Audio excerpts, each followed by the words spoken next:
So as most of us comic book readers already know, the Flash is one of the only DC superheroes that is able to time travel just by himself. So I thought it was really cool when I first read this story, which was actually the first ever Flash comic that I read, which is Showcase number 4, which came out in 1956. And this is also the first appearance ever of Barry Allen as the Flash.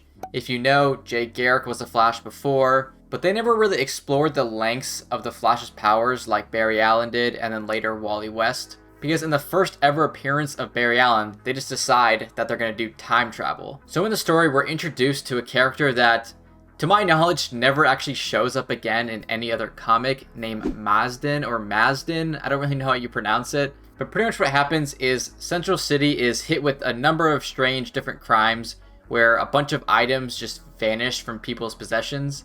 This actually also included Barry Allen when he was working on some experiment, and the beaker that he was about to pour some liquid into just disappeared out of nowhere. So back in the Silver Age, there was never this huge build-up to a character or a new villain.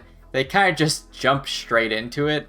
The story always started with some issue or criminal doing something and then went straight into the Flash going to fight them. So obviously, as soon as the beaker disappears in front of Barry's eyes, he goes and puts on his Flash costume and goes to investigate immediately. And that's when he runs into the villain of this story named Mazden. So for a quick backstory on who this guy is, Mazden was a criminal from the future who was supposed to be sent to the 50th century to serve his sentence on some desolate Earth, but by accident somehow was accidentally sent to the past by mistake. And Mazden probably thought that this was his big break, being sent back in time by accident, but unfortunately for him, he was sent back to the period where Barry Allen literally just became the Flash.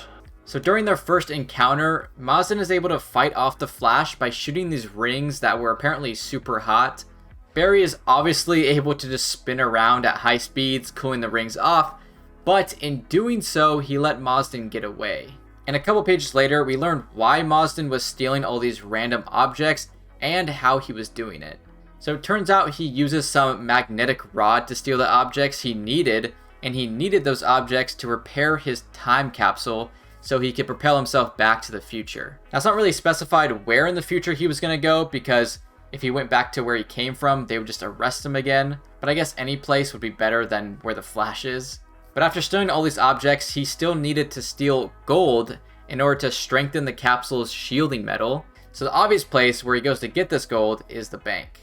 Unlucky for Mazden, some cop sees him, calls it in, and the Flash goes to stop him. Mazden tries to pull the same trick by shooting these hot rings at the Flash, but instead this time, Barry is able to just jump straight through the rings. So he jumps through them, tackles Mazden, and takes him straight to prison. However, Mazden, being from the future, is able to easily escape prison using only a special contact lens by directing the overhead electric light through the lens and melting the lock on the door. After escaping, Mazden heads straight for his time capsule to get the heck out of this time period, but the Flash is able to run in and quickly stop him.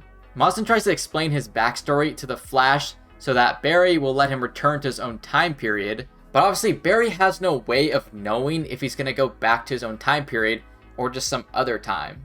Barry was kind of thinking about it, but then Mazden told him that the blast from his time capsule would create a crater at least 10 miles in diameter, which would obviously kill a bunch of people. So the Flash decides that he's just going to take Mazden back to his future era all by himself. With this being the Flash's first ever comic, obviously he's never done this before. So everything that is about to happen is just complete guesswork. He has no idea it's going to work, but he obviously tries anyways.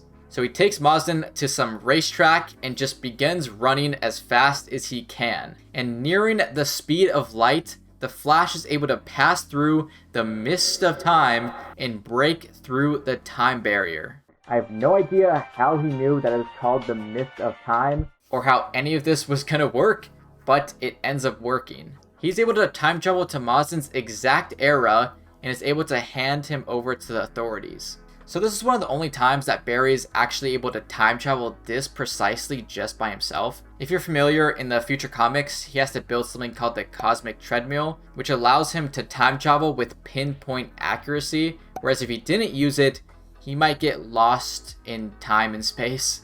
I'm pretty sure they just did that because they saw that time travel is one of the most OP powers ever, and so they kind of needed a way to nerf him a little bit. But yeah, that's the story, so like, subscribe, and I'll see you guys later.